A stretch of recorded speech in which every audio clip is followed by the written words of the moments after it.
Nona muda, siapa dia? Monster Werther mengerutkan kening dan mendengus jijik, wajahnya dingin, kata-kata yang berat. Gumo bingung saat dia menatap si Yan dengan skeptis. Alisnya yang tebal berkerut karena dia tidak tahu apa yang sedang terjadi. Bahkan kepala kita harus menggunakan kasih sayang untuk membujuk Tuan Pemburu Hantu dan menggunakan suara yang lembut. Hanya dengan begitu Tuan akan mempertimbangkan apakah dia suka atau tidak. Apa yang kamu lakukan? Beraninya kamu meyakinkan Tuan Pemburu Hantu tidak akan melakukan hal-hal dengan gegabah. Nak, kamu tidak ingin hidup lagi, kan? Beraninya kamu menyombongkan diri dengan kata-kata sombong seperti itu. Werther merasa sangat marah hingga wajahnya memerah. Sepertinya dia akan mengambil tindakan kapan saja. Dia telah mengikuti Ghost Hunter selama sekitar 10 tahun, dan dengan sepenuh hati mendukungnya. Dia memiliki keyakinan kuat bahwa Ghost Hunter akan menjadi pemimpin masa depan klan monster, yang akan membawa klan ke era yang sama sekali baru. Pemujaannya tidak memiliki alasan yang logis. Namun, dalam pikiran Werther, Ghost Hunter adalah unik. Dia mengagumi dan menghormati tindakan berdarah dan kejam pemimpinnya. Terkadang, dia berpikir bahwa cara berdarah Ghost Hunter lebih keras dan lebih jantan daripada patriark suku naga brutal. Ghost Hunter adalah Tuhannya. Kamu tidak tahu tentang situasinya, jadi jangan mengoceh. Gumo menegur si Yan, berbicara dengan serius. Bahkan jika persahabatanmu dengan McG tidak dangkal, kamu hanya bisa menasihatinya. Ghost Hunter bukanlah seseorang yang bisa kamu ajak melakukan sesuatu. Kamu tidak bisa, dan aku juga tidak bisa. Kurasa ayahku bisa sedikit menundukkan Ghost Hunter. Sekutu besar suku naga brutal dan suku naga jahat adalah pilar klan monster di area bintang Agate. Jika kedua suku itu berperang, itu akan menjadi bencana yang sangat tidak terduga. Suku naga brutal dan suku naga jahat memiliki banyak anggota klan monster lainnya yang bergantung pada mereka. Banyak cabang klan monster yang lebih kecil telah menyerah kepada suku naga brutal dan suku naga jahat. Jika kedua klan menjadi lawan, klan monster akan terbagi menjadi dua kekuatan. Jika mereka terlibat perang saudara, klan monster pada akhirnya akan mengalami kemunduran. Ini bukanlah sesuatu yang bisa Gumo tanggung jawab. Werther sangat marah hingga ingin membunuh si Yan. Di matanya, si Yan sekarang adalah musuh terbesar klan monster. Dia adalah pembuat onar yang bertujuan memecah belah klan monster. Dia bahkan mengira si Yan adalah alasan mengapa McG memprovokasi Ghost Hunter. Aku tidak peduli siapa kau. Kau harus mati juga. Werther menarik napas dalam-dalam saat mempersiapkan serangan mematikannya. Dia ingin membunuh si Yan dengan cara apapun. Gumo berubah pucat, bergegas menghentikannya. Jangan, itu bukan karena dia. Dia teman McG, dan dia sangat menyukainya. Werther, kamu tidak boleh ikut campur. Aku akan memberi tahu ayahku. Sudah kubilang aku bisa menghentikan ini. Kau bisa memilih untuk percaya padaku atau tidak. Si Yan mengerutkan kening, tetapi sebenarnya dia senang dalam hati. Dia tidak pernah menyangka bahwa Ghost Hunter bisa memiliki prestasi luar biasa di Agate Star Area. Dia telah mendapatkan kepercayaan dari suku naga brutal, yang menganggapnya sebagai pemimpin masa depan mereka. Setelah itu, dia terbang ke arah Ghost Hunter dan McG, berbicara tanpa menoleh untuk melihat Gumo dan Werther. Ghost Hunter dan aku adalah kenalan lama. Werther dan Gumo bingung. Mereka masih bingung, menatap punggungnya dengan skeptis. Namun, mereka tidak tahu apa yang sedang terjadi. Pergilah, kita harus pergi ke sana dan berbicara dengan mereka. Gumo ragu-ragu sejenak sebelum memutuskan dengan cepat. Dia terbang dengan cepat, melewati si Yan dan menuju ke lokasi pertempuran. Werther memasang wajah dingin saat api kemarahan menggelegak di matanya. Dia terbang ke langit, dan melotot jahat padanya ketika dia melewati si Yan. Nak, jika kau berani menipu kami, aku akan menunjukkan kepadamu apa yang kumiliki. Gumo dan Werther melesat cepat ke arah Ghost Hunter dan McG, yang tengah menyerang dan menimbulkan kekacauan dengan ganas. Mereka merasa gelisah dan cemas. Banyak prajurit dari daerah lain melihat mereka bertiga dan terkejut, mulai berdiskusi dengan riuh. Di sana, pertarungan antara McG dan Ghost Hunter telah mencapai klimaksnya. Keduanya kini menggunakan kemampuan mereka yang sebenarnya. Saat mereka mengerahkan energi, sejumlah besar energi surga dan bumi dari Pulau Batu Hitam naik seperti air pasang yang deras, mengalir ke dalam diri mereka berdua. Energi yang disuplai membuat dua talenta baru dari klan monster itu tampak seperti gunung berapi yang meletus dengan ganas. Mereka tampaknya akan menghancurkan seluruh bintang air hitam. McG tampaknya jatuh ke dalam situasi yang tidak menguntungkan. Ghost Hunter meninjunya, melemparkannya ke dasar laut. Namun, setiap kali McG terbang kembali dari laut, ia dapat mengumpulkan kekuatan yang lebih kuat. Pertarungan mereka telah mencapai tahap kritis. Saatnya hidup atau mati. McG, sudah cukup. Gumo tiba-tiba berteriak, wajahnya yang cantik sedingin es. Sudah kubilang untuk mencoba sedikit. Aku tidak menyuruhmu mempertaruhkan nyawamu. Berhenti di sini. Aku tidak butuh dukunganmu lagi. Sudah cukup, jadi menurutmu sudah cukup. McG menggelegar dengan marah. Dia tidak menatap Gumo, menyeka darah yang menetes di mulutnya. Aku telah menderita kerugian, dan aku ingin mengambilnya kembali. Sial, aku sebesar ini, dan aku tidak pernah disakiti oleh siapapun yang wilayahnya lebih rendah dariku. Jika aku tidak bisa membuatnya membayar harga yang mahal untuk itu, aku akan merasa kesal selama sisa hidupku. McG meraung, menyerbu ke arah Ghost Hunter lagi. Gumo sangat khawatir seolah-olah hatinya terbakar api. Werther berdiri di belakangnya, wajahnya memohon. Dia tidak memiliki sikap seperti saat berbicara dengan Xian.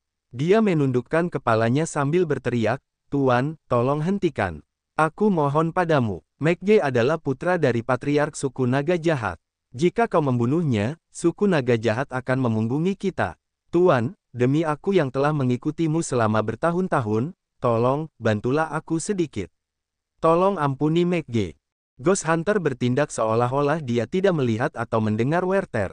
Dia bahkan tidak meliriknya. Dia masih menatap McG, menyerang dengan gila.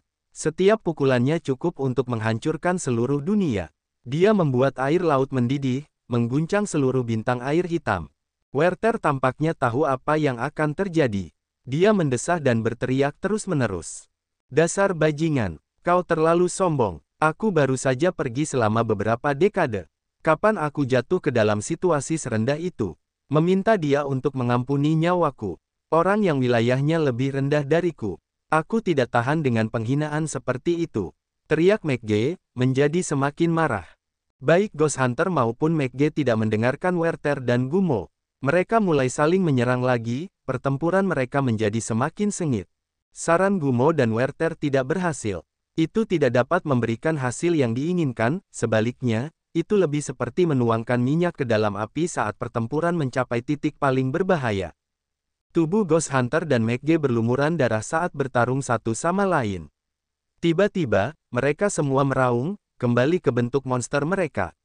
Dua monster yang menakutkan dan mengintimidasi muncul di laut. Naga jahat McG panjangnya beberapa ribu meter, tubuhnya ditutupi sisik. Tanduk di kepalanya tajam dan berkilau seperti logam, dengan cahaya indah yang bergerak-gerak. Setiap sisik di tubuhnya mulai menyerap energi surga dan bumi, memberinya aura yang mengesankan yang dapat mengancam orang. Bentuk asli Ghost Hunter hanya beberapa meter panjangnya. Namun, ia memiliki paku dan duri di sekujur tubuhnya. Tubuhnya ditutupi semacam cangkang tulang tebal dan kaku yang tampak seperti logam yang dipadamkan. Sekilas, orang-orang tahu ia telah memanaskan tubuhnya berkali-kali. Jelas bahwa bentuk aslinya juga seekor naga. Sinar energi bergumam seperti aliran kecil yang mengalir di tubuhnya. Energi berfluktuasi darinya dengan sangat besar dan mengguncang bumi. Rasanya seperti tubuhnya menyembunyikan banyak gunung berapi yang bisa meletus kapan saja, memberinya energi yang mengintimidasi dan brutal. Ketika para prajurit monster kembali ke bentuk aslinya, itu adalah tanda pertempuran hidup atau mati. Saat McG dan Ghost Hunter telah berubah, mereka bersiap untuk melepaskan serangan terkuat mereka. Ledakan, gemuruh, gemuruh. Kedua tubuh raksasa itu saling bertabrakan, saling melilit dan bergulat. Energi mereka yang kuat dan ganas saling menghantam, mengirimkan percikan dan cahaya kemana-mana. Wilayah laut ini bergejolak hebat. Pusaran air mulai muncul di laut, dan tsunami membumbung tinggi di langit. Kedua prajurit klan monster ini tampaknya siap menghancurkan bintang air hitam. Aura mereka yang tangguh telah membuat orang-orang ketakutan. Semua penonton mengagumi dan menghormati kekuatan mereka apapun yang terjadi. Menyaksikan mereka berdua berubah menjadi bentuk monster dan saling menyerang dengan liar, Gumo dan Werther ketakutan setengah mati, jantung mereka berdebar kencang. Wajah kecil Gumo sepucat kertas putih. Dia sangat panik saat ini, bergegas melaporkan hal ini kepada ayahnya. Dia berharap ayahnya bisa datang dan menasihati Ghost Hunter. Dia juga mengutuk McG karena tidak menunjukkan wajahnya. Werther sangat panik sehingga dia tidak tahu harus berbuat apa. Tiba-tiba, dia menoleh ke belakang dan melihat Xian berjalan santai seolah-olah sedang berjalan-jalan di taman. Dengan wajah garang, dia tampak menemukan tempat untuk melampiaskan kekesalannya, berteriak, "Kau yang menyebabkan semua ini. Aku akan membunuhmu terlebih dahulu." Gumo membenci Xian karena dia telah menghentikannya melapor kepada ayahnya sejak awal. Melihat Werther hendak membunuhnya, dia tidak mau repot-repot ikut campur, karena dia pikir Xian pantas mendapatkannya. "McG, bantu aku, berhenti di sini." Tiba-tiba, Xian meninggikan suaranya dan berteriak sebelum Werther menyerangnya. McG dan Ghost Hunter masih bergulat. Mendengar suara Xian, McG berjuang dalam benaknya sejenak sebelum berteriak, "Bro, aku ingin memberimu muka, tapi, jika dia tidak mau berhenti di sini, aku tidak punya pilihan." Gumo dan Werther bingung. Mereka sangat bingung. Sejak kapan McG menjadi mudah diajak bicara? Orang pemarah itu terkenal karena kekesalannya. Selain ayahnya, dia tidak pernah tunduk pada siapapun. Yang paling membuat mereka takut adalah tetap mengikuti. "Ghost Hunter, berhenti di sini," kata Xian untuk kedua kalinya. Saat bergumul dengan McG, Ghost Hunter berbalik untuk melihat, bingung. Cahaya menyilaukan keluar dari mata monsternya saat dia menatap Xian tanpa berkedip. Dia berhenti seolah-olah dia telah berubah menjadi batu. McG dan Ghost Hunter keduanya berhenti. Suasananya anehnya sunyi, dan orang-orang hanya bisa mendengar dua ahli monster terengah-engah. Gumo dan Werther tercengang, menjatuhkan rahang mereka. Mereka menatap Xian, lalu Ghost Hunter, yang ditahan seolah-olah dia telah berubah menjadi fosil. Mata hijau jernih Ghost Hunter yang dingin seperti tulang memantulkan bayangan Xian. Matanya berkedip, berubah berair. Mulut dengan banyak gigi terbuka saat dia berhenti terengah-engah, masih tampak bingung. Energi berhenti terdampak di atas laut, akibatnya, air perlahan menjadi tenang dan pusaran menghilang. Seluruh tempat itu begitu sunyi, mereka bahkan bisa mendengar suara jarum jatuh.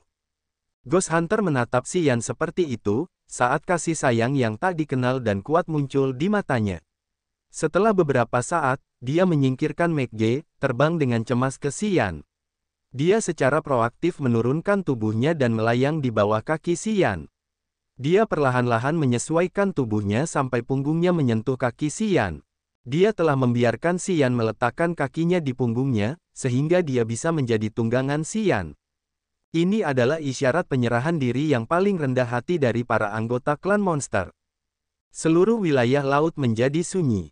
Penonton dari berbagai klan di Pulau Batu Hitam menjadi ketakutan. Gelas anggur jatuh ke tanah dari tangan seseorang, tetapi dia tidak menyadarinya. Waktu tampaknya telah berhenti pada saat ini. Werther tercengang. Dia tidak bisa menahan diri untuk tidak menggosok matanya, ingin memastikan apa yang sedang dia lihat itu nyata atau tidak. "Apakah itu Master Ghost Hunter kita?" Dia secara naluriah bertanya pada dirinya sendiri. Wajahnya masam, saat dia menggelengkan kepalanya.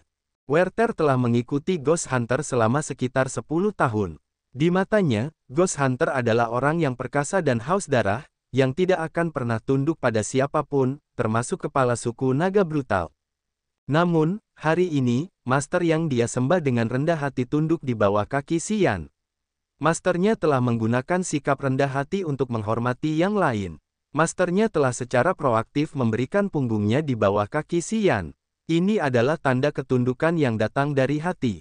Seorang Ghost Hunter seperti itu aneh baginya. Wajah kecil Gumo kaku. Dia pikir dia sedang bermimpi, jadi dia menggigit bibir bawahnya. Ketika rasa sakit datang melalui sarafnya, dia akhirnya memastikan bahwa dia berada di dunia nyata. Apa yang sedang terjadi? Gumo sudah lama tidak mengenal Ghost Hunter. Namun, dia mengidolakan penampilannya dan segala macam tindakan biadab di suku naga brutal. Dia sangat ingin berpikir bahwa dia adalah pasangan terbaiknya. Dia tidak pernah berpikir bahwa Ghost Hunter akan tunduk kepada siapapun dengan sepenuh hati. Di matanya, pria yang mengesankan dan mendominasi seperti Ghost Hunter ditakdirkan untuk melangkah ke puncak tertinggi. Dia tidak akan membiarkan kekuatan apapun mengikatnya. Merangkak di bawah kaki pria mustahil baginya. Namun, itu terjadi tepat di depannya, yang memberinya perasaan pahit. Dia merasa kasihan karena Ghost Hunter. Keberadaan yang tangguh sepertimu tidak boleh tunduk kepada siapapun. Sama sekali tidak pernah. Gumo berteriak gila dalam benaknya.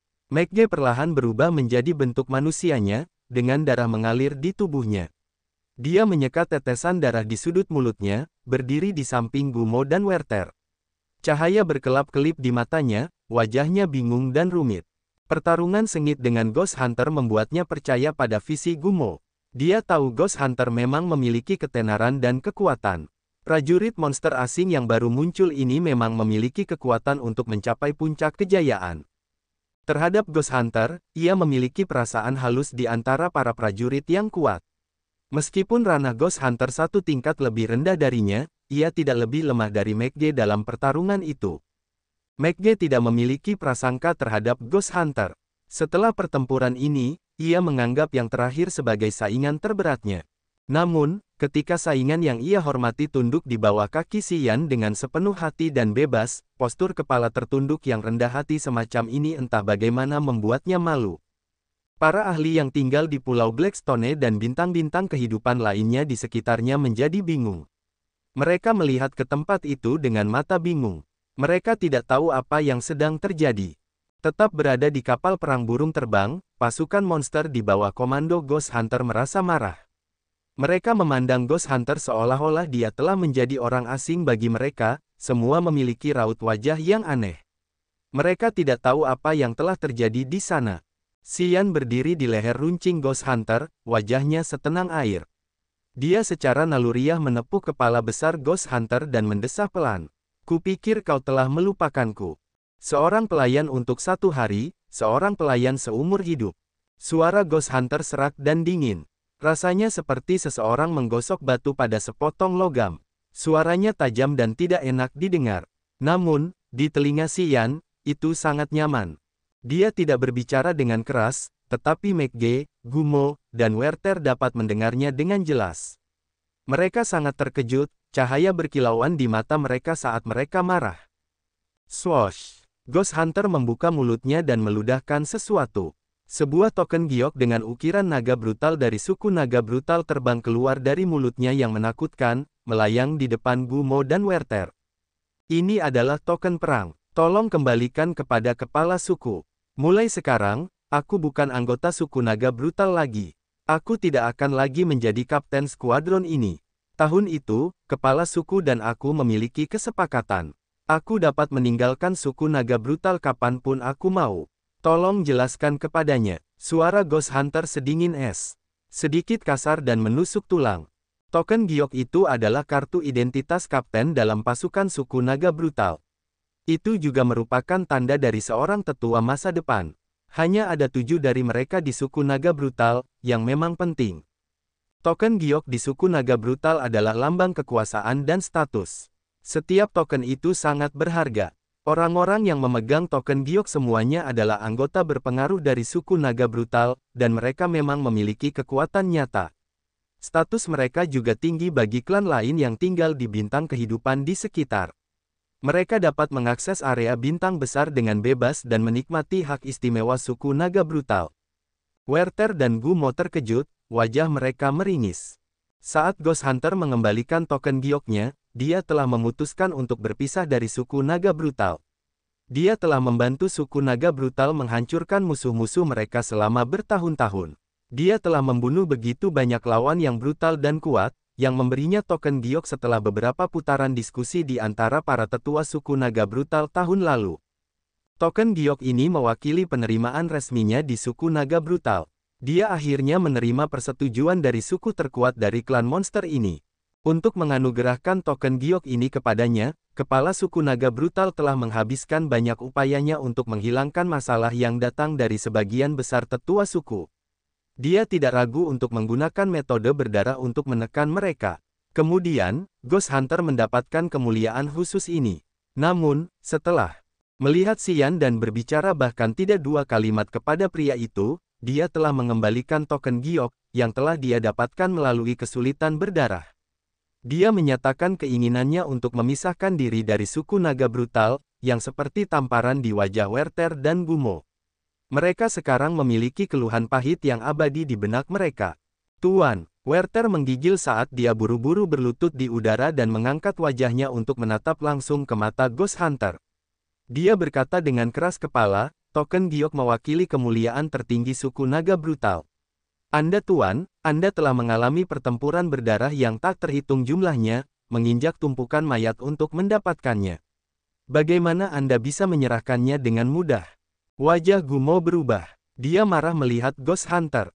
Suaranya yang lembut seperti biasa menghilang saat dia berbicara dengan tajam, pemburu hantu. Apa yang kau lakukan? Kau tahu apa yang dilambangkan oleh token naga brutal? Itu adalah kemuliaan tertinggi dari suku naga brutal kita. Mata hijau tua pemburu hantu setenang air. Dia menatap Werther dan Gumo, berbicara dengan sengaja, aku bukan anggota suku naga brutal. Sebelum aku bergabung dengan suku, aku sudah menjelaskan kepada Patriark bahwa aku dapat pergi kapan saja. Hari ini, orang yang telah kutunggu-tunggu telah datang. Tentu saja, aku tidak akan tinggal di suku naga brutal lagi. Tolong beritahu kepala suku bahwa pemburu hantu telah gagal memenuhi harapannya.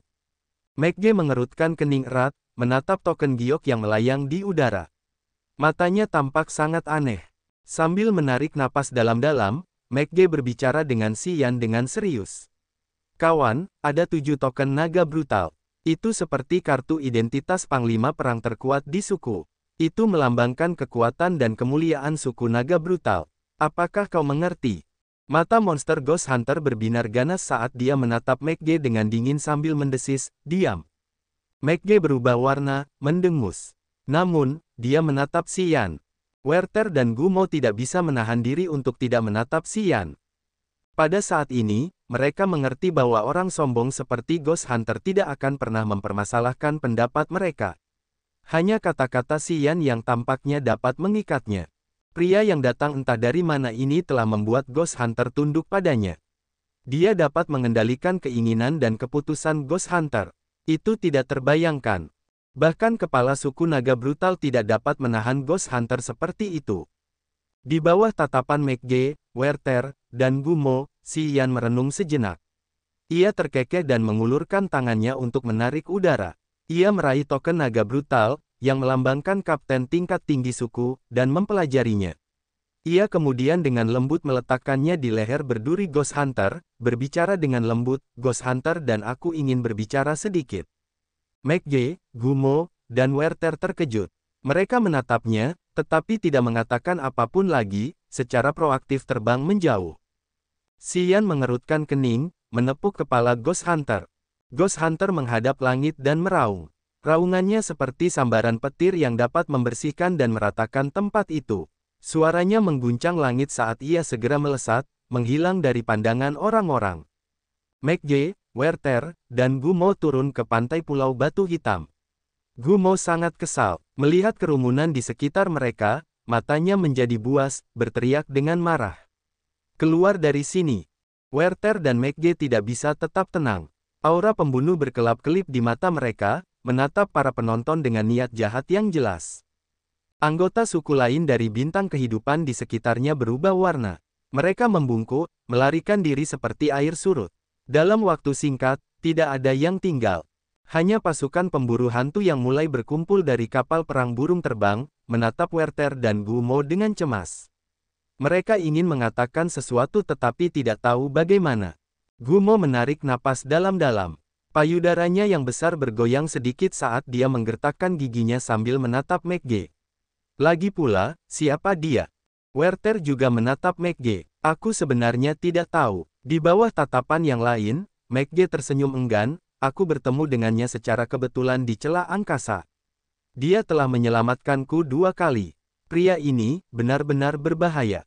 Dia memang misterius. Sepertinya dia entah bagaimana berhubungan dengan Blood Devil. Blood Devil, Gumo, Werther, dan yang lainnya berubah warna karena ketakutan. Mereka merasa lebih buruk karena situasinya telah berkembang di luar jangkauan mereka.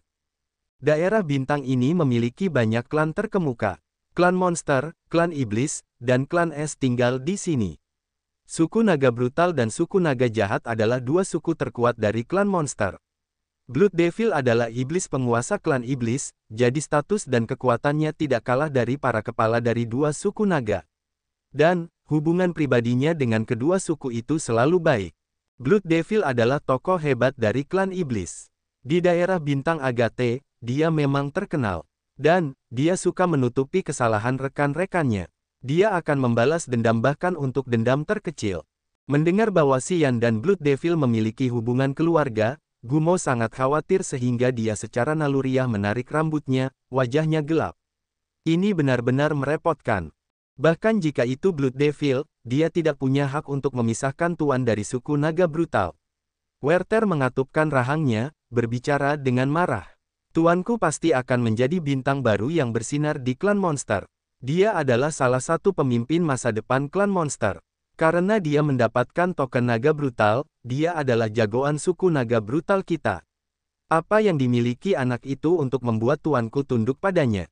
Gumo setuju sambil mengangguk padanya, berbicara dengan tegas, ya. Itu benar, Blood Devil tidak punya hak ini. McG bingung sejenak. Dia menatap kedua orang lainnya dengan wajah aneh. Bukan saudaraku yang menaklukkannya. Dia melakukannya sendiri, bukan. Dia meminta untuk meninggalkan suku naga brutal. Dia mengatakan bahwa kalian memiliki kesepakatan. Kurasa kau harus berbicara dengan paman dengan jelas. Petik 2 titik. Itu, Werther ketakutan dan bingung, tidak dapat menjawab.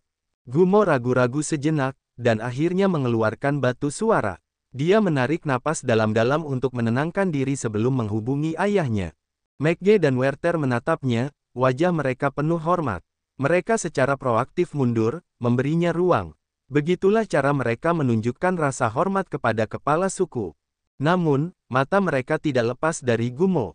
Mereka mengamati ekspresi wajahnya untuk melihat apa yang akan diarahkan oleh kepala suku naga brutal. Jauh di dalam lautan hitam, sangkar cahaya besar yang terbuat dari energi bintang menyelimuti Xian dan Ghost Hunter, yang telah berubah menjadi wujud humanoidnya. Ghost Hunter sedikit menundukkan kepalanya, memberi tahu Xian apa yang telah dialaminya selama bertahun-tahun itu dengan suara rendah dan dingin. Setelah Ghost Hunter, Raja Serangga Iblis, Dewa Roh Kudus, dan Ulat Sutra Emas Pemakan terpisah dari Xian, mereka tiba di pegunungan iblis surgawi di area laut Vault of Heaven, dan menerima warisan misterius dari klan monster. Mereka lolos dari penghalang ruang angkasa dalam formasi iblis itu, yang membawa mereka ke penjara hantu bayangan di area bintang Agate. Penjara hantu bayangan adalah area paling kacau dan aneh di area bintang Agate. Rumor mengatakan bahwa itu adalah pusat ruang angkasa yang menghubungkan area bintang Agate ke area bintang lainnya. Itu memiliki banyak saluran ruang angkasa. Mereka telah melintasi salah satu saluran ruang angkasa tersebut dan mendarat di penjara hantu bayangan. Penjara hantu bayangan didirikan oleh banyak ras primitif di area bintang Agate. Kemudian, banyak ras lain telah bergabung dengan area tersebut dari area bintang lainnya, yang sebagian besar melewati saluran ruang angkasa. Penjara hantu bayangan sangatlah kaya, memiliki berbagai sumber daya. Penjara ini memiliki banyak bahan budidaya langka yang sulit ditemukan di area bintang Akik. Para prajurit telah bertempur untuk mendapatkan energi langit dan bumi serta sumber daya alam magis. Karena penjara hantu bayangan memiliki banyak produk aneh dan berharga, perang tidak pernah berakhir di sana. Keempat makhluk aneh dari kelompok pemburu hantu harus berjuang keras untuk bertahan hidup di penjara hantu bayangan. Setelah banyak pertarungan yang sulit, Raja Serangga Setan, Dewa Roh Kudus, dan Ulat Sutra Emas Pemakan terbunuh. Hanya pemburu hantu yang cukup beruntung untuk bertahan hidup sampai sekarang. Akhirnya, ia melarikan diri dari penjara hantu bayangan, datang ke tempat ini di mana suku monster berkumpul, dan dengan demikian memulai debutnya di Bintang Naga Monster. Bintang Naga Monster adalah bintang utama klan monster di area Bintang Akik. Anggota suku naga brutal dan suku naga jahat tinggal di Bintang Naga Monster yang besar. Banyak suku kuat lainnya dari klan monster juga tinggal dan berkultivasi di sini. Setelah pemburu hantu tiba di sini, ia membuat hujan darah di bintang naga monster. Akhirnya, Gu Te, kepala suku naga kejam, merekrut Ghost Hunter dengan matanya yang tajam, menjadikannya panglima perang suku naga kejam. Ia menaklukkan banyak wilayah untuk suku naga kejam. Gu Te dan Ghost Hunter membuat perjanjian tahun itu. Ia setuju untuk membantu Ghost Hunter membalas dendam. Ia akan mendukung Ghost Hunter untuk menyerbu penjara hantu bayangan dan mencabut kekuatan yang telah membunuh Raja Serangga Setan, Dewa Roh Kudus, dan Ulat Sutra Emas Pemakan. Syaratnya adalah Ghost Hunter harus bergabung dengan suku naga kejam. Karena Ghost Hunter ingin membalas dendam untuk rekan-rekannya, dia setuju dengan syarat Gu Te. Setelah sekitar 10 tahun bertempur dari utara ke selatan, dia telah mendapatkan pahala untuk suku naga brutal.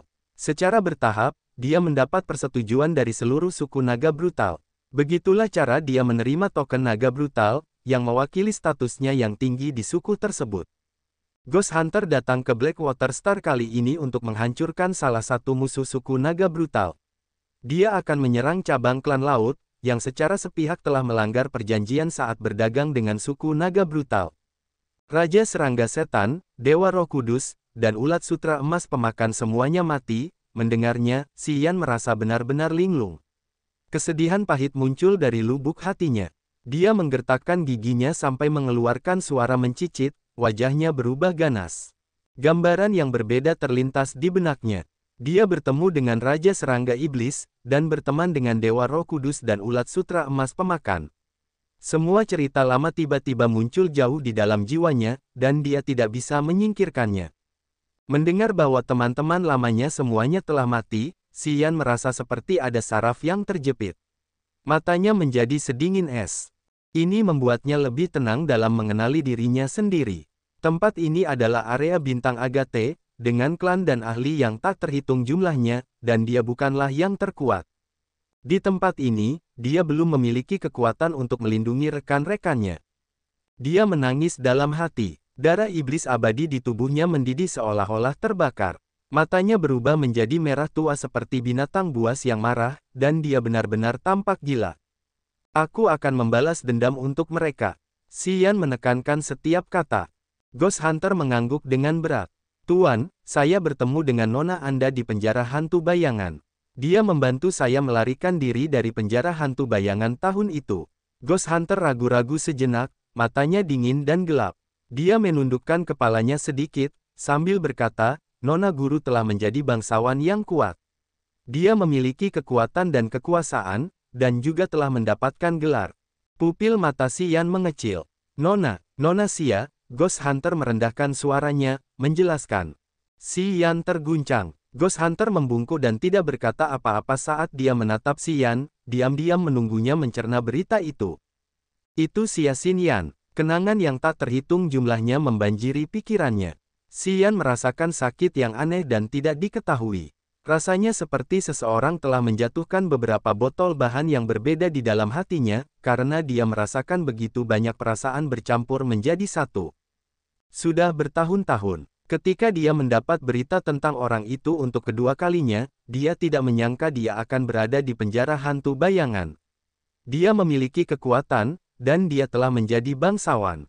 Kenangan manis dan pahit muncul di hatinya saat dia merasa sangat rendah. Duduk dengan acuh tak acuh selama beberapa saat, Xian menarik napas dalam-dalam, wajahnya berubah jahat dan tegas. Untuk saat ini, kamu tidak boleh berpisah dari suku naga brutal. Kamu memiliki duniamu sendiri, dan suku naga brutal dapat membuatmu berkembang. Ketika kamu telah mencapai level yang lebih tinggi, kamu akan menjadi pemimpin klan monster. Ghost Hunter menatapnya dengan bingung. Kita akan bertarung bahu-membahu di area bintang Agate. Namun, kita tidak perlu bersama setiap saat. Aku tidak yakin apakah kamu dapat tumbuh lebih baik dengan mengikutiku daripada sekarang. Xian merenung sejenak dan kemudian menjelaskan, kita akan berusaha membalas dendam untuk mereka bertiga. Kamu gunakan caramu, dan aku akan menggunakan caraku. Jangan khawatir, kita tidak akan jauh dari satu sama lain. Aku akan pergi ke bintang darah iblis. Jika tidak ada yang tak terduga terjadi, aku akan tinggal di bintang darah iblis. Aku memiliki hubungan dengan iblis darah. Mata hijau Ghost Hunter perlahan-lahan menjadi cerah. Karena dia telah berada di daerah itu selama bertahun-tahun, dia mengenal iblis darah. Dia terkejut sekaligus senang mendengar bahwa gurunya dan Blood Devil memiliki hubungan. Pada saat ini, kau harus tetap bersama suku naga brutal dan mengumpulkan kekuatanmu. Kau harus berusaha untuk mendapatkan kekuatan klan monster. Wajah Xian tenang dan dingin seperti air. Aku akan berusaha mengumpulkan kekuatan. Di masa depan, kita akan menjadi kekuatan utama wilayah bintang Agate. Aku sangat yakin bahwa kita dapat berlaga di sana-sini di wilayah bintang tingkat tinggi ini dalam waktu yang tidak terlalu lama. Aku akan melakukannya, Guru. Ghost Hunter mengangguk pelan. Kau teruslah tinggal dan bekerja untuk suku naga brutal. Aku akan menuju bintang darah iblis untuk mengatur semuanya. Akan lebih baik jika kau bisa merahasiakan hubungan kita. Karena kepala suku naga brutal mempercayaimu, dia tidak akan berubah pikiran. Xian merenung dan melanjutkan, McG dan aku memiliki persahabatan yang baik. Suku naga jahat juga merupakan salah satu kekuatan terkuat dari klan monster. Jika kau bisa menjadi pemimpin klan monster di masa depan, suku naga jahat akan menjadi salah satu tanganmu yang kuat. Kau harus mencoba untuk membuat mereka berada di pihakmu. Ghost Hunter mengangguk lagi. Mereka berdua membahas tentang bawah laut. Setelah waktu yang lama, mereka mencapai kesepakatan. Sebelum Xian pergi, dia mendapat firasat. Dia berpikir, lalu pikirannya berkelebat. Tetesan darah iblis abadi berwarna merah tua terbang keluar seperti permata, dipenuhi dengan energi jiwa murni. Koneksi magis yang dapat melintasi semua jarak ruang angkasa memanjang dengan kuat menuju penjara hantu bayangan. Aura yang familiar yang ditransmisikan dari penjara hantu bayangan jatuh ke laut kesadarannya, menuju ke area jiwanya yang dalam. Di penjara hantu bayangan, beberapa ratus kapal perang besar berlabuh di atas asteroid raksasa. Duduk di singgasana kristal merah muda di atas salah satu kapal perang raksasa itu adalah seorang wanita dengan gaun yang cemerlang. Dia memegang gelas, matanya yang dalam dan indah menatap lautan bintang yang tak berujung sambil asyik dengan pikirannya. Gaun panjangnya yang indah diperindah dengan permata. Bunga-bunga yang indah dan berharga disulam di ujung gaunnya. Dia membiarkan kakinya yang sempurna telanjang, hanya mengenakan dua gelang kaki kristal biru. Energi dari gelang kakinya mengalami fluktuasi yang luar biasa, menambah kecantikannya yang elegan. 3 orang kafir berlutut di dekatnya, melapor dengan buku catatan yang mereka pegang. Mereka semua tampak rendah hati. Wanita cantik itu menyesap dari gelas anggurnya yang seperti darah. Warna merah anggur membuat bibirnya yang merah muda menjadi lembab, membuatnya tampak seperti bunga mekar yang paling indah.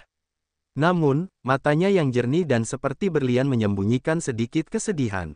Namun, sikapnya yang acuh tak acuh dan dingin telah menaklukkan 3 anggota klan alien di depannya. Mereka bahkan tidak berani menatapnya. Mereka bersikap rendah hati, mencoba menjelaskan lebih lanjut. Tiba-tiba, wanita cantik itu tampak merasakan sesuatu. Matanya yang indah berbinar-binar sementara tubuhnya yang tanpa cacat menggigil. Dia tidak bisa menahan diri untuk tidak bangkit dari tempat duduknya. Kakinya yang seperti batu giok menginjak singgasana merah muda yang berharga, memikat jiwa orang-orang. Dia melihat ke arah bintang air hitam yang jauh saat niat dingin di wajahnya menghilang perlahan. Anggur merah di gelasnya berputar-putar sebentar. Setelah beberapa saat, dia merasa gembira, menundukkan kepalanya dan merengek, kamu akhirnya datang. Aku sudah menunggumu begitu lama. Kegembiraan yang tidak bisa dia sembunyikan di wajahnya telah membingungkan ketiga lainnya. Mereka memang terkejut. Tetesan darah iblis abadi menguap di kandang cahaya saat Xian membuka matanya. Dia tergerak, bergumam pada dirinya sendiri. Kamu di sini. Ghost Hunter duduk dengan tenang dan acuh tak acuh seperti batu di sebelah Xian. Dia hanya menatap gurunya, tidak mengatakan apa-apa. Ayo pergi. Setelah beberapa saat, Xian bangkit, membersihkan sangkar cahaya. Keduanya melesat keluar dari dasar laut, menuju ke utara Pulau Blackstone. Di Pulau Blackstone, Gumo, Werther, dan McG merindukan mereka, wajah mereka semua aneh. Tuan, begitu Werther melihat Ghost Hunter, punggungnya yang lurus membungkuk sementara dia menundukkan kepalanya untuk menunjukkan rasa hormatnya. Ghost Hunter, ayahku mengirim pesan yang mengatakan bahwa dia tidak ingin kau berpisah dari suku naga brutal. Dia berkata bahwa tidak peduli apapun cerita lama yang kau miliki, dia tidak akan meminta apapun.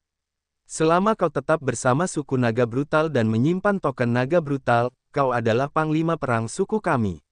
Wajah kecil Gumo serius saat dia melanjutkan, ayahku berkata bahwa kali ini ketika kau kembali ke bintang naga monster, dia akan memberimu bintang kehidupan.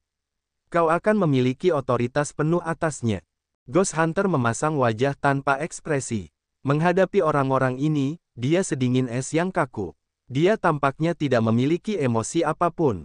Setelah Gumo selesai, dia hanya mengangguk. Gumo dan Werther terhibur. Terima kasih, Tuan. Kau tidak meninggalkan kami. Terima kasih atas bantuanmu. Para prajurit monster di bawah komando Ghost Hunter berlutut, berteriak dengan gila. Suara mereka mengguncang pulau batu hitam. Ghost Hunter masih acuh tak acuh. McG, aku ingin pergi ke Devil Bloodstar. Sampai jumpa nanti. Xian mengangguk ke McG sambil terkekeh. Tolong aku, jangan bersaing dengan Ghost Hunter. Dia teman terdekatku. Beraninya aku bertengkar dengannya. McG tersenyum sedih. Namun, dia tiba-tiba menjadi gembira. Monster Dragonstar dan Devil Bloodstar kita tidak jauh dari satu sama lain. Aku akan mencarimu nanti. Jika kamu membutuhkanku, kamu selalu bisa datang ke Monster Dragonstar untuk mencariku. Tentu, Xian setuju dengan serius. Dia tersenyum pada Gumo, Werther, lalu menatap Ghost Hunter sebentar. Kemudian, dia terbang tinggi ke langit, merobek atmosfer seperti sambaran petir saat menuju Devil Bloodstar. Ghost Hunter mengangkat kepalanya melihat Xian menghilang. Setelah itu, dia berteriak pada pasukannya dengan wajah brutal. Kerja! Werther dan banyak prajurit monster klan menjawabnya dengan gerutuan. Aura pembunuh mereka meningkat tajam saat mereka hendak melompat ke laut untuk membasmi cabang klan laut yang telah menipu suku naga brutal. Galaksi yang luas itu memiliki bintang-bintang yang bersinar tak terhitung jumlahnya. Area bintang terbuka tanpa batas. Terkadang, kapal perang terbang cepat seperti pesawat ulang-alik atau kilat. Xian duduk bersila di atas meteorit kecil, memejamkan mata untuk merasakan perubahan energi bumi dan surga. Meteoritnya bergerak seperti lampu listrik menuju arah umum bintang darah iblis. Energi bergulir yang ditransmisikan ke asteroid ini melalui kakinya membuatnya bergerak maju.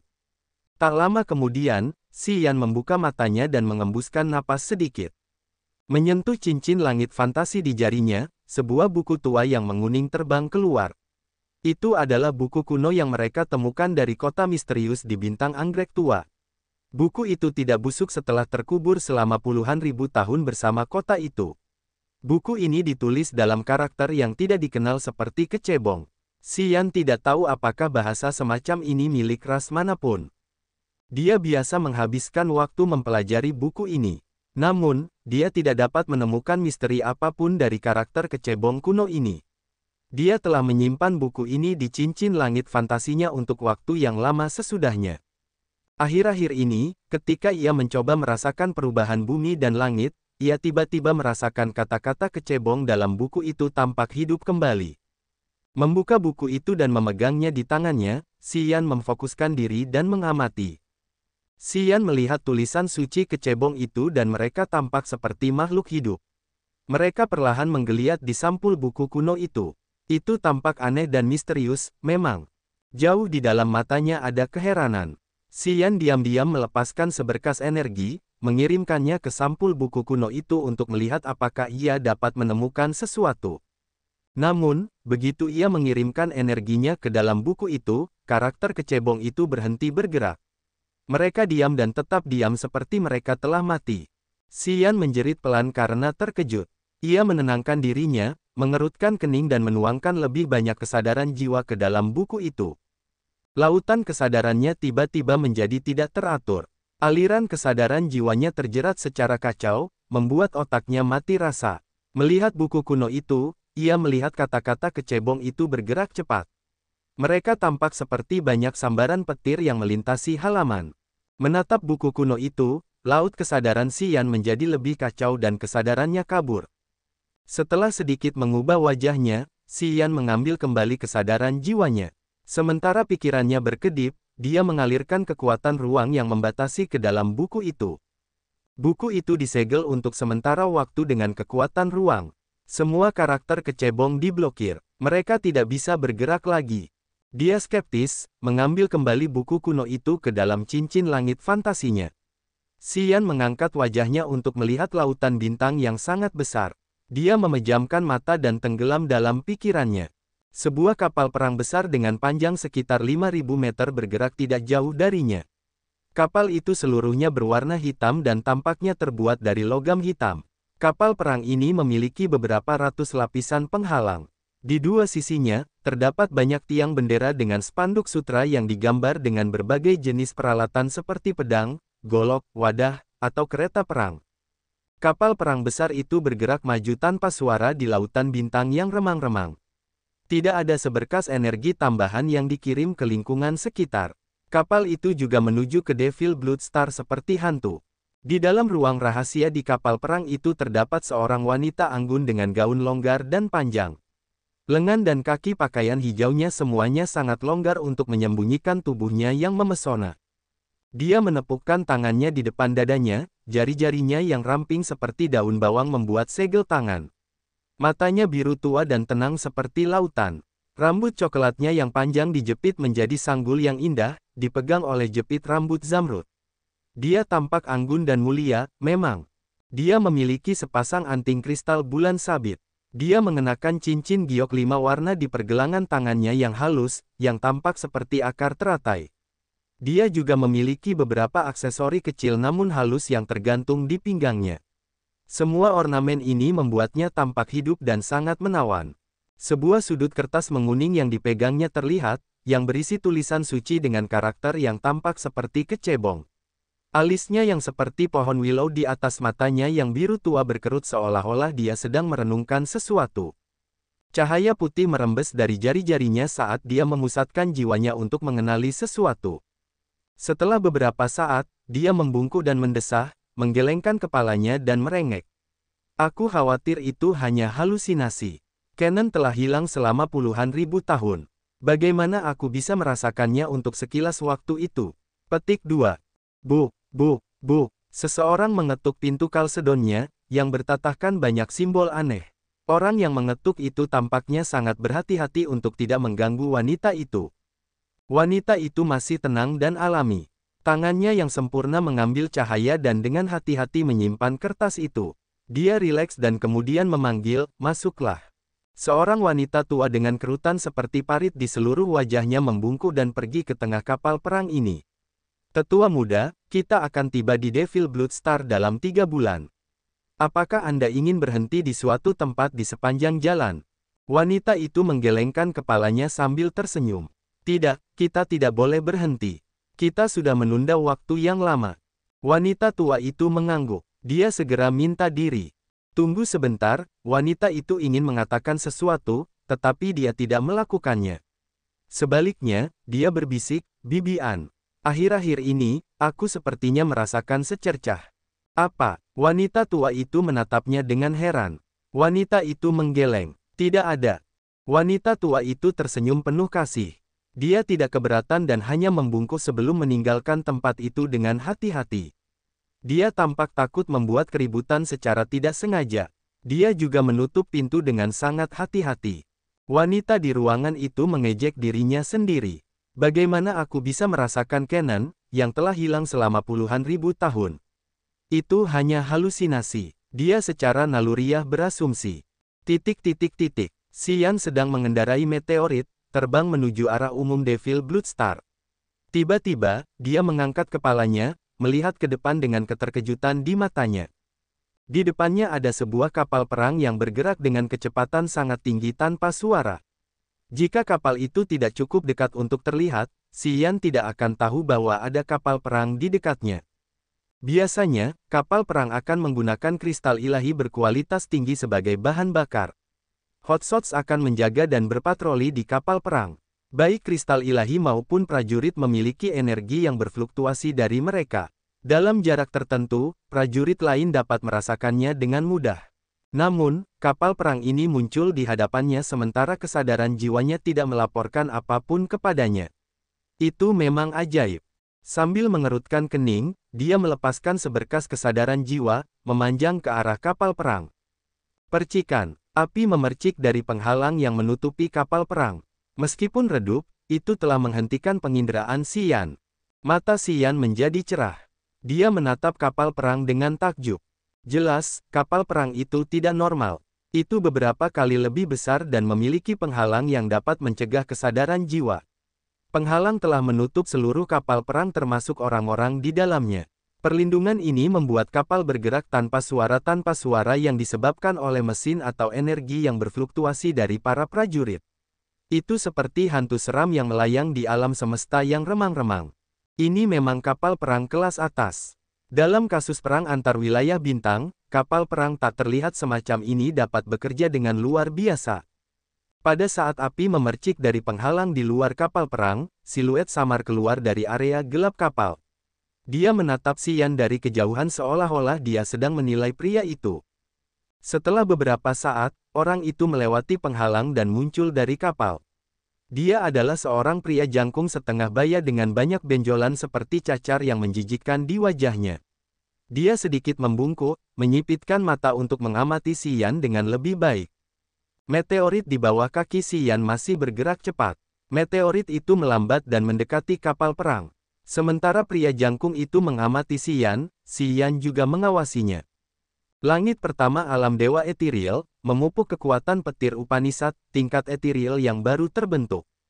Informasi mengenai kemampuan pria ini muncul di kepala Xian. Dia tidak tahu mengapa, tetapi setelah altar jiwanya disempurnakan dan menjadi sangat jernih karena efek dari cairan pemurni jiwa, dia dapat dengan mudah memahami alam dan jenis kekuatan Upanishad para prajurit di sekitarnya. Pria parubaya yang wajahnya dipenuhi benjolan cacar menatap Xian sejenak sebelum bertanya secara proaktif. Adik kecil, kemana kamu ingin pergi? Xian terkejut karena dia tidak tahu apa yang ada dalam pikirannya. Dia ragu-ragu sejenak dan kemudian tersenyum santai, aku menuju ke Devil Bloodstar. Pria parubaya itu terkejut. Dia tersenyum, melambaikan tangan pada Xian. Kami juga akan pergi ke sana. Apakah kamu ingin ikut dengan kami? Xian tersentuh. Dia mempertimbangkan sejenak. Setelah dia meninggalkan Blackwater Star, dia telah berlari kencang seperti sambaran petir, yang telah menghabiskan banyak energinya. Pada saat ini, dia telah menggunakan setengah dari akumulasinya untuk terbang. Jika dia bisa memiliki tempat untuk beristirahat dan memulihkan energinya, itu akan jauh lebih baik. Namun, karena Xian tidak dapat mengidentifikasi niat atau identitas orang lain, dia sedikit ragu. Kami dari Paviliun Ramuan dan Perkakas. Saat dia dapat melihat keraguan Xian, dia menjelaskan. Mata Xian berbinar. Paviliun Ramuan dan Perkakas adalah kekuatan unik di area bintang Agate. Paviliun ini didirikan oleh para alkemis dan pandai besi papan atas di area bintang Agate. Sebagian besar pelet, kereta perang, kapal perang, dan berbagai jenis wadah diproduksi dan dijual oleh organisasi ini. Paviliun Ramuan dan Perkakas tidak pernah berpartisipasi dalam pertempuran rasial antara kekuatan di area bintang Agate. Mereka adalah pengusaha dan pebisnis wanita paling sederhana yang hanya berfokus pada penyulingan obat-obatan dan senjata. Mereka telah menjaga hubungan baik dengan klan besar di mana-mana. Kapal perang dan kereta perang yang didapat Aifu di kota bintang rusak diproduksi oleh Paviliun Ramuan dan Perkakas. Cahaya ilahi membelinya dan mengangkutnya ke kota bintang rusak di wilayah barat jauh. Mereka memperoleh keuntungan dari selisih harga. Paviliun Ramuan dan Perkakas hanya bekerja sama dengan klan terkuat di Agate Star Area. Mereka tidak akan peduli dengan pasukan kecil. Meskipun Aifu dari Broken Star City terkenal di wilayah Far West, dia tidak cukup kuat untuk berbisnis dengan Paviliun Ramuan dan Perkakas. Pengusaha seperti Aifu hanya bisa membeli kapal perang dan kereta perang yang dibuat oleh Paviliun Ramuan dan Perkakas melalui pedagang yang lebih besar seperti Divine Light. Pasukan khusus ini selalu bersikap netral. Karena mereka tidak pernah terlibat dalam persaingan apapun selain berbisnis, tidak seorang pun pernah mengetahui kompetensinya yang sebenarnya. Namun, tidak ada pasukan atau klan kuat di Agate Star Area yang berani menyinggung Paviliun Ramuan dan Perkakas karena obat-obatan, wadah, dan produk lain dari organisasi ini telah memperhitungkan hampir semua barang yang dijual di seluruh area bintang. Pada saat yang sama, organisasi ini telah menjaga hubungan baik dengan klan-klan besar. Begitu ada klan yang memutuskan hubungan ini, bahkan jika mereka sangat kaya, mereka tidak akan dapat membeli obat-obatan atau kapal perang apapun. Paviliun Ramuan dan Perkakas memiliki reputasi yang baik. Mereka selalu menjaga hubungan baik dengan pelanggan mereka. Bahkan bajak laut paling jahat di Agathe Star Area tidak akan pernah memprovokasi mereka pada awalnya. Kapal perang mereka dapat melakukan perjalanan dengan aman di antara area bintang. Bahkan di penjara hantu bayangan yang merupakan area paling kacau, mereka dapat menyeberanginya dengan lancar dan aman.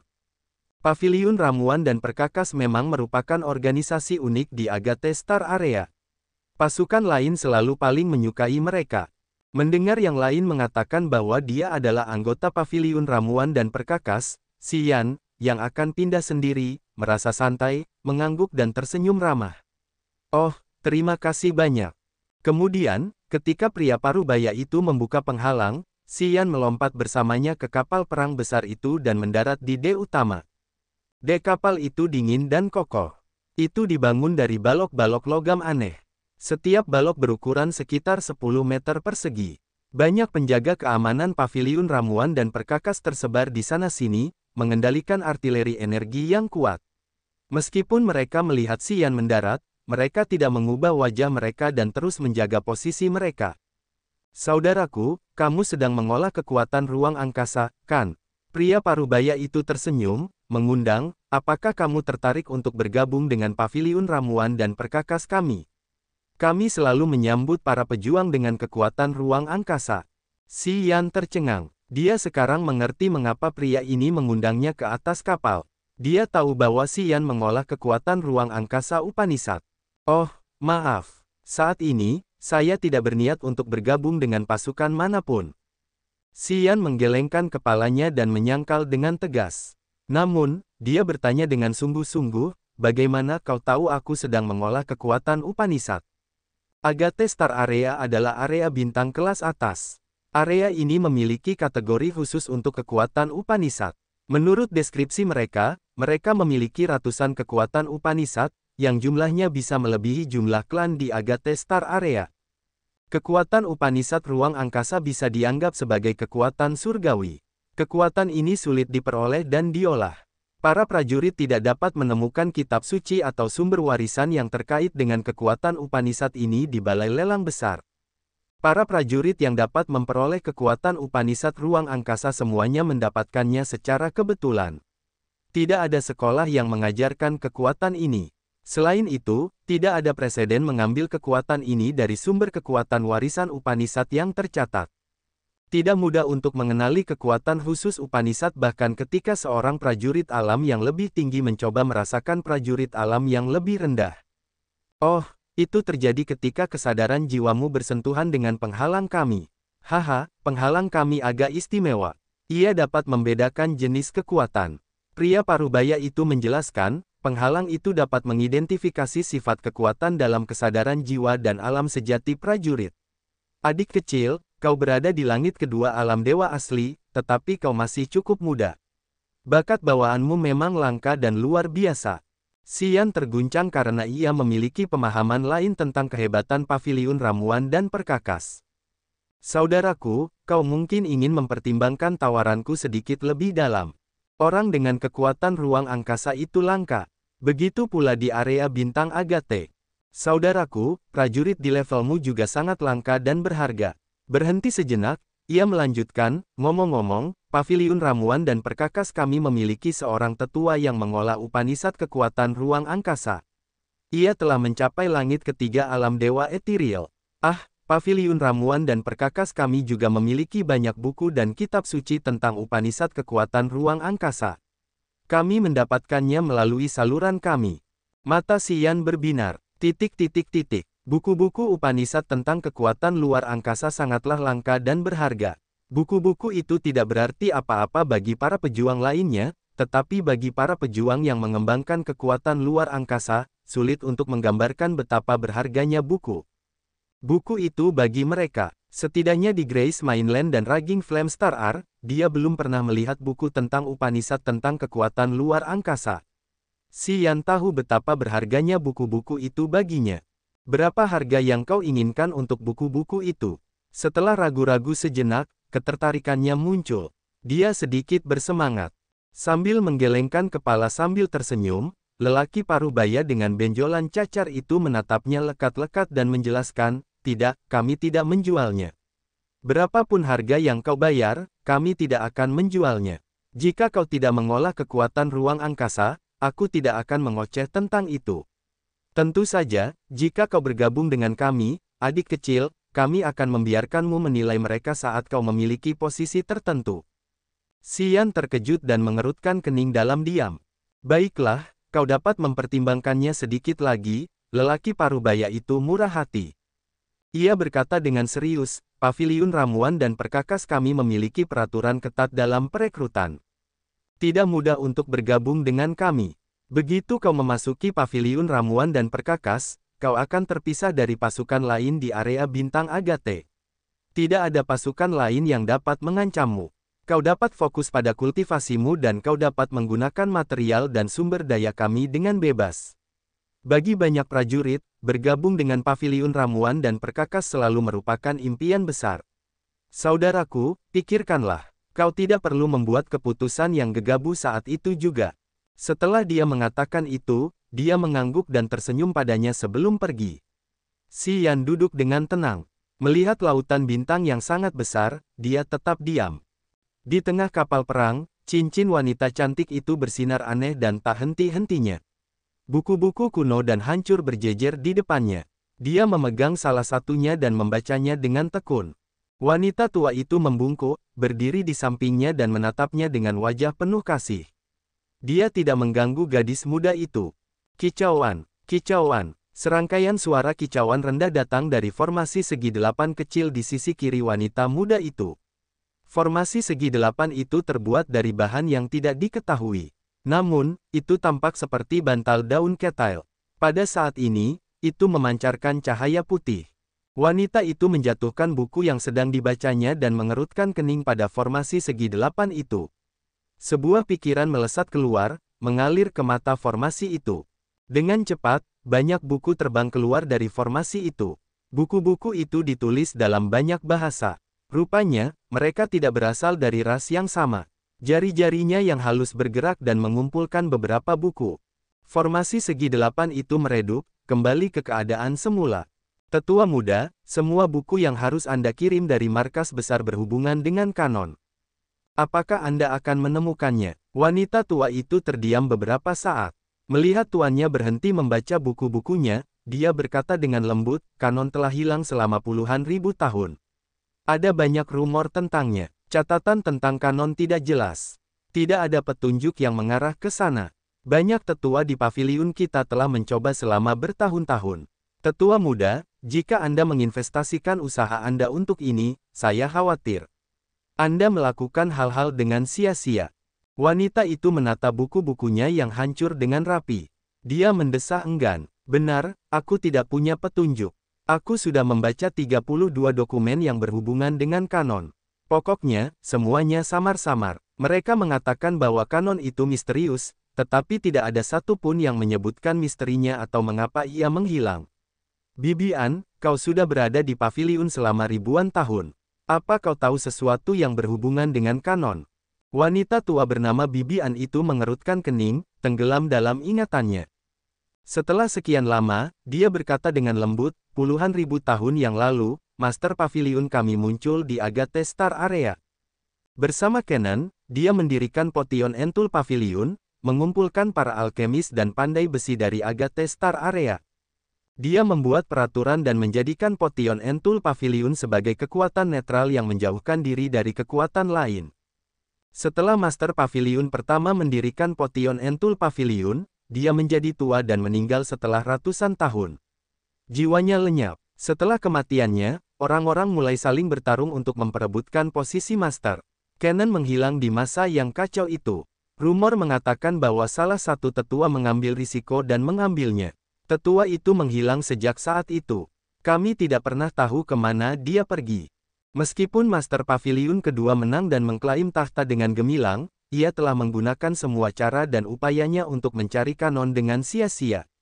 Puluhan ribu tahun telah berlalu dan sekarang kita memiliki Master Paviliun keempat. Paviliun ramuan dan perkakas telah mendapatkan posisi khusus di area bintang Agate. Kami memiliki orang dalam di setiap sudut area bintang, tetapi kami masih belum memiliki petunjuk tentang kanon. Paviliun kami telah menghabiskan puluhan ribu tahun tanpa hasil. Saya pikir tetua muda tidak boleh menyia-nyiakan usaha Anda dalam hal ini. Tidak ada jaminan bahwa Anda dapat menemukannya jika Anda menginvestasikan lebih banyak upaya. Semuanya tergantung pada keberuntungan. Bibi An menatap wanita muda itu dengan hati-hati. Ia telah menasihatinya dengan baik karena ia takut wanita muda itu akan menghabiskan waktu dalam masalah yang tidak ada harapan ini. Ia telah menyaksikan wanita muda ini tumbuh. Ia tahu bakat dan kompetensi bawaannya. Ia adalah kandidat untuk posisi Master Paviliun kelima. Jika ia fokus, kelompoknya dapat mencapai puncak kejayaan melalui wanita muda ini. Mereka akan memiliki kekuatan tertinggi di paviliun. Tetapi jika gadis itu telah menetapkan pikirannya pada sesuatu yang samar seperti Kennen, itu bisa menjadi api yang membakar harapan para pendahulu dalam kelompok mereka. Master Paviliun pertama mengatakan dalam surat wasiatnya bahwa orang yang memiliki Kennen akan menjadi Master Paviliun yang baru. Jika kita menemukan Kennen, itu akan jauh lebih mudah, kata wanita muda itu dengan lembut. Bibi An menggelengkan kepalanya dengan sedih. Tidak semudah itu. Jika kita dapat menemukannya dengan mudah, Kennen pasti sudah ditemukan. Wanita muda itu tetap diam, mendesah dalam hati. Dia tidak mengatakan apa-apa lagi. Melihat buku-buku yang hancur, dia tiba-tiba merasa bosan. Tetua muda, Feng An mengundang seorang junior ke kapal. Feng An berkata bahwa dia mengolah kekuatan ruang Upanishad. Pencapaiannya cukup luar biasa. Petik 2. Seorang prajurit dengan kekuatan ruang Upanishad. Alis wanita itu berkedut. Dia tampak tertarik pada pendatang baru itu.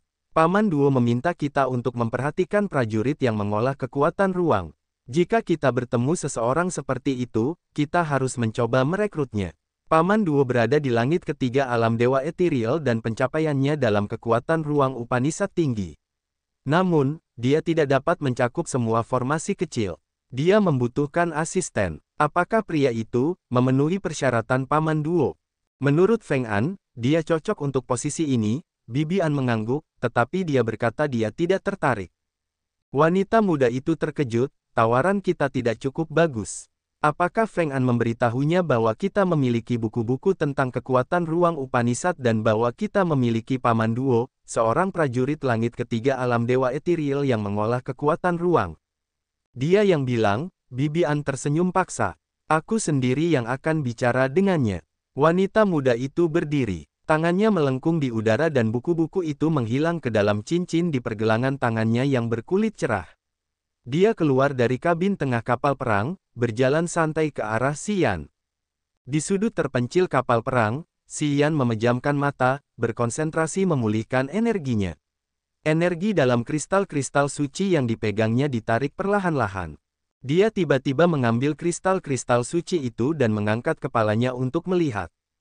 Seorang wanita yang mengenakan gaun longgar, yang terseret di tanah, dan aksesori kecil, berjalan ke arahnya seolah-olah dia adalah peri yang melayang di udara. Matanya tiba-tiba berbinar dengan cahaya terang saat dia mengamati aksesori kecil di tubuhnya. Dia benar-benar tercengang. Xian juga seorang pandai besi. Kemampuannya dalam menempa barang dapat menyelamatkannya dari mempermalukan dirinya sendiri. Jadi dia memiliki mata yang tajam dalam aspek ini. Wanita muda itu mengenakan lusinan barang kecil seperti jepit rambut giok, cincin, beberapa potong giok yang disulam di ujung gaunnya, dan banyak lagi.